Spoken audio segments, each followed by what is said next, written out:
So I'm Dr. Sathish Balan, a senior consultant nephrologist at King's Health, Trivandrum.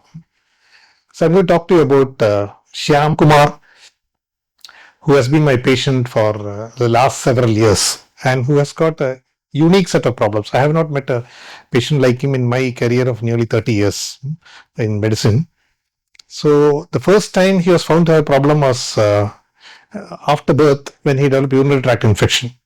So before birth, already it was known that his right kidney was a duplex system. Duplex system means that there are two tubes coming out from the kidney into the bladder. It's known as ureters. So there are two ureters. Normally there is only one ureter, but he had two ureters coming out. But that was not considered a problem in the antenatal period. But when he developed repeated urine infection, he was evaluated further and found to have a meningocele. A meningocele is a tumor in the lower part of the spine. And what happens is that it disturbs the nerves to the urinary bladder. And because of that, the urinary bladder does not function normally. The urinary bladder is an organ that functions purely upon the nerve supply. So the nerve supply is damaged, it cannot function normal manner. So what would happen is that during voiding, that is while passing urine, the bladder pressure will increase and the pressure is transmitted directly through the tubes into the kidneys. Normally it does not happen because the pressures remain in the bladder and the urine is voided out. But here the kidneys had to bear the brunt of the bladder abnormality. So what happened? The kidneys progressively became damaged because of this. Now, once the meningomyelocele was found out, surgery was done and the meningomyelocele was treated. The meningomyelocele only prevents future damage. It does not actually prevent the damage that has already occurred. So he continued to have the bladder problems. So about the meningomyelocele, the problem with the meningomyelocele is that it is a surgery involving the spinal cord. So unless it is a very delicate surgery and has to be done by experienced hands, and even with a lot of expertise, what can happen is that nerves can get damaged and he can get completely paralyzed from below the lower limbs. That is one of the sequelae which could have happened. Fortunately, the surgery did not result in that. It was successful in the sense that the meningomyelocele was removed and he did not develop lower limb paralysis. In addition, one major problem that he had when he was born was the right leg, the right lower limb totally was in an abnormal position. It was fixed in an abnormal position and the only way to treat that was to amputate below the knee because the knee was contractured. So because of knee contracture, the lower part of the leg was completely useless. So he had to undergo a below knee amputation. So one limb was already amputated at a very early age itself. So in addition to the bladder problem, he also had a limb problem. Now, but his bladder problems continued. So multiple surgeries were done to prevent damage to the kidney. One of them was taking out both ureters and connecting to the abdomen so that there will be no pressure upon the ureter. But this can be left outside only for a short period of time. After that, it had to reconnect it back to the bladder and then the process continued. So the treatment of the spine also did not prevent further progression of the kidney problem. So finally, he underwent what is known as a bladder augmentation procedure. There's a definitive treatment. So what happens here is that the bladder becomes very small and contract because of incessant contractions. The bladder muscle becomes very strong, very powerful, and the bladder itself becomes very much smaller and contracted. So what will happen is that this will contain a very small capacity. So as soon as he has a little ml of urine, immediately he has to void, and that voiding is not complete. So what was done was that the bladder was augmented. It was using a segment of intestine. The bladder is actually enlarged in size. So what will happen? The bladder will become completely non-functional after this because no longer the nerves to the bladder will apply. And so in order to maintain normal, he has to daily pass tubes into the bladder and empty the urine manually. So that is what he has. And this has to be done several times a day. And since the time of bladder augmentation, which was done in 2016, he continues to do this regularly. So that took care of the bladder problems and prevented further infections because the only problem which was causing infection was urine remaining in the bladder. And because every time you are able to empty the bladder completely, the risk of infection is less. It is not that it is completely zero. There is still a chance of infection. Problems can happen. But once you do it properly, the risk of infection is much less than it was earlier. Fortunately, he has not had a major infection since the time he has started doing this manual evacuation of the bladder using tubes. It has to be done at least 5 times a day. So it is not an easy thing to do on a lifetime basis. And second thing, and about the amputation, since the amputation was done, it is difficult to walk. So he had to have a limb prosthesis attached. And using the limb process, not only was able to walk, he was able to run, he was able to do cycling and a lot of extreme physical activities, which even normal people with two legs cannot do. So he has become extremely fit muscularly and has maintained that fitness regimen throughout because of his keenness to continue his normal life and also to reach the limits of his physical ability. So in that he has been very successful in that matter, despite all the disabilities that he has. So then what happened is that in progressively over time, the kidneys had become damaged and his kidney function was very poor. So subsequently, he was initiated on dialysis because his kidney could no longer support his body. And for the dialysis, what we have done is created AV fistula, that is in the right upper limb on the forearm.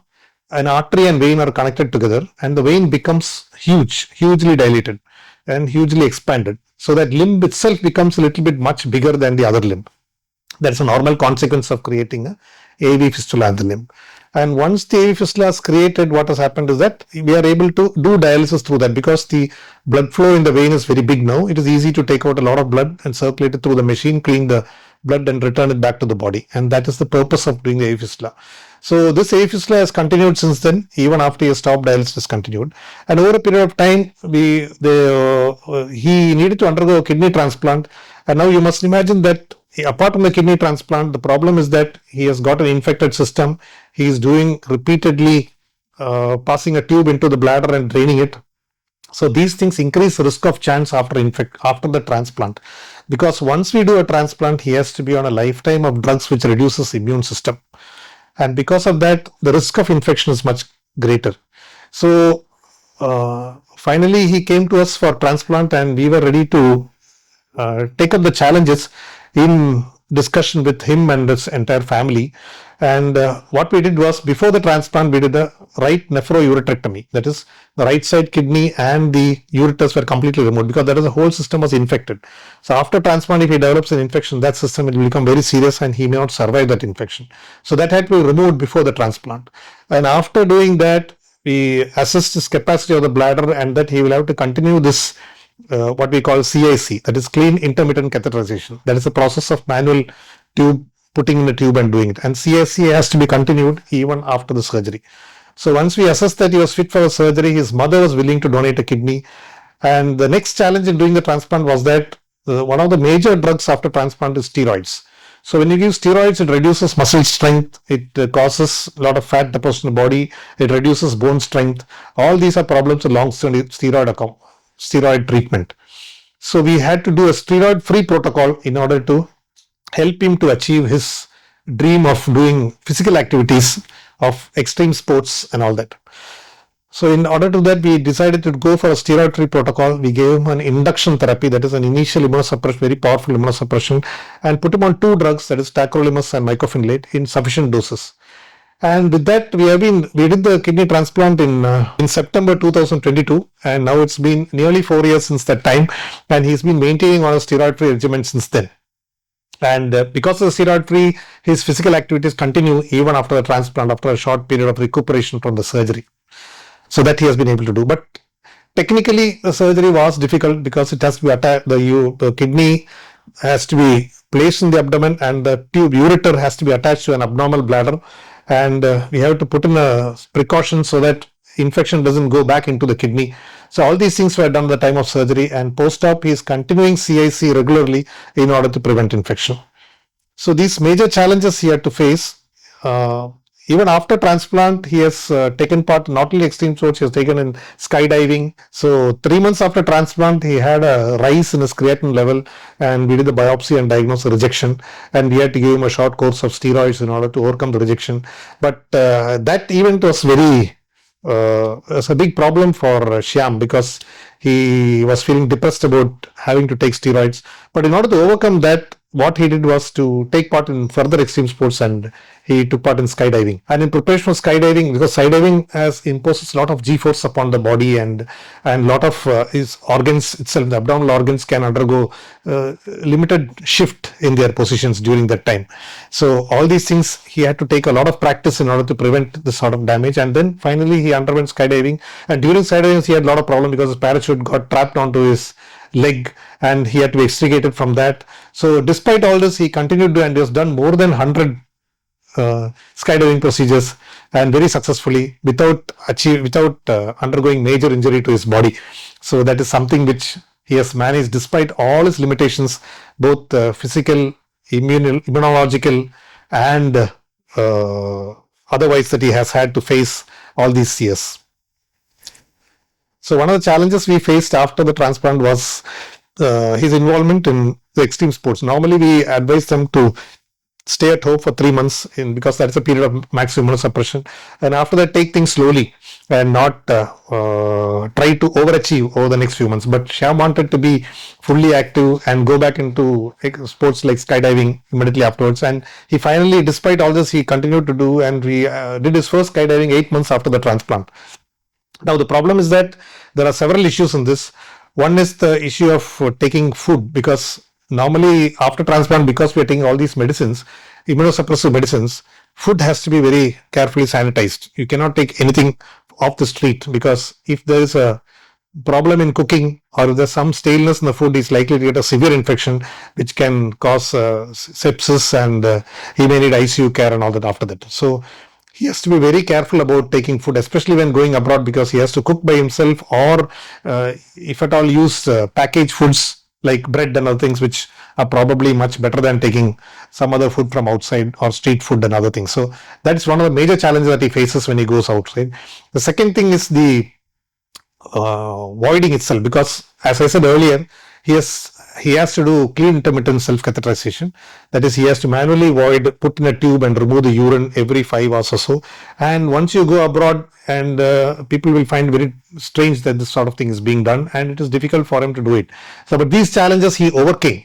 Despite all this, he was able to manage his food outside, his CAC outside, and he used to do everything. And after all that, take part in exercise in sports like skydiving.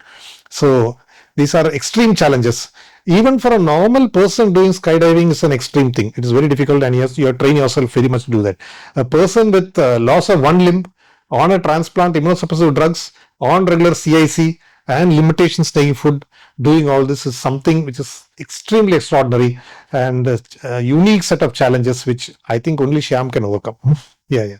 The physical challenges of skydiving for a normal person are very difficult, because you are coming in with parachute, and a little bit of problems with landing can cause fractures in the limbs. That is for a normal person. Now for Shyam, he has got only one good limb. The other limb is already amputated. So he has to make sure he lands on that limb, and he also has to land with as soft as possible to prevent further damage to a spine which is already operated upon. So these two challenges also have to be overcome for Shyam.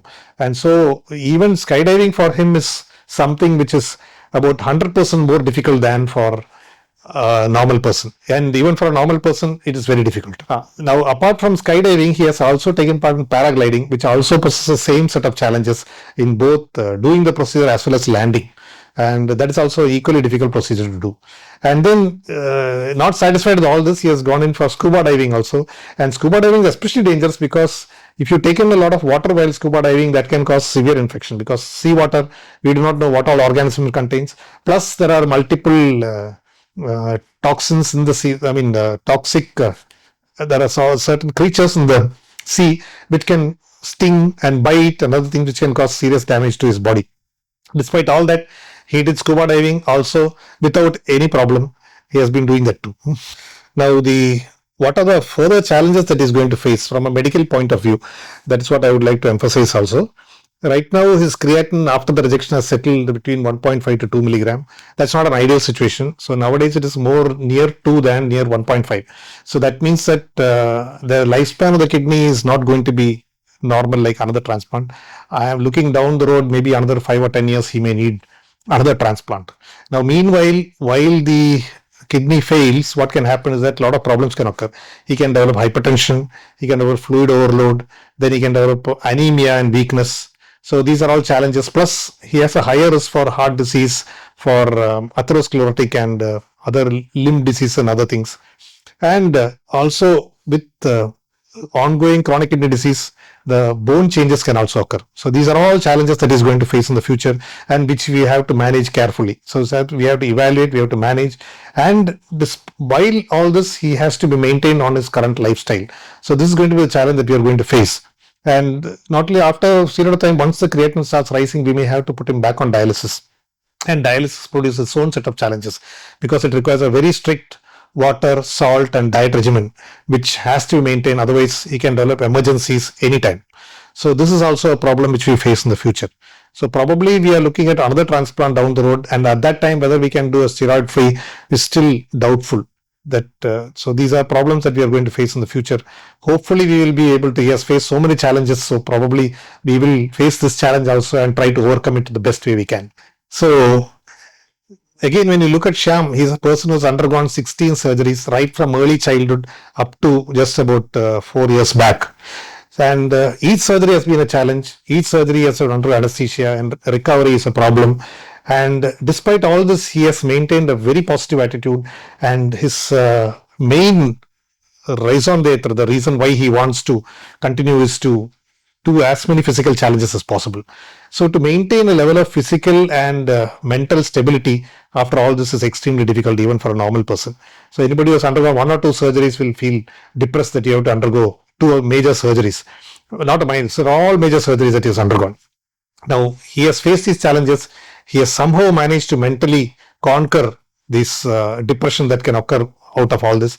And physically, he is not satisfied with what he has done. He needs to do more. He wants to do more and more extreme activities like motocross and other challenges. So, so he's not satisfied with current. His wings must soar even further. That's what he's trying to do. And I don't know. These are all challenges that we have to face, and probably we have to look at it together as a team. So it will be not only Shyam, but we will be there, myself and the team in my hospital probably will be looking after him, and hopefully that he can do all this in the future. So let us hope the best for him.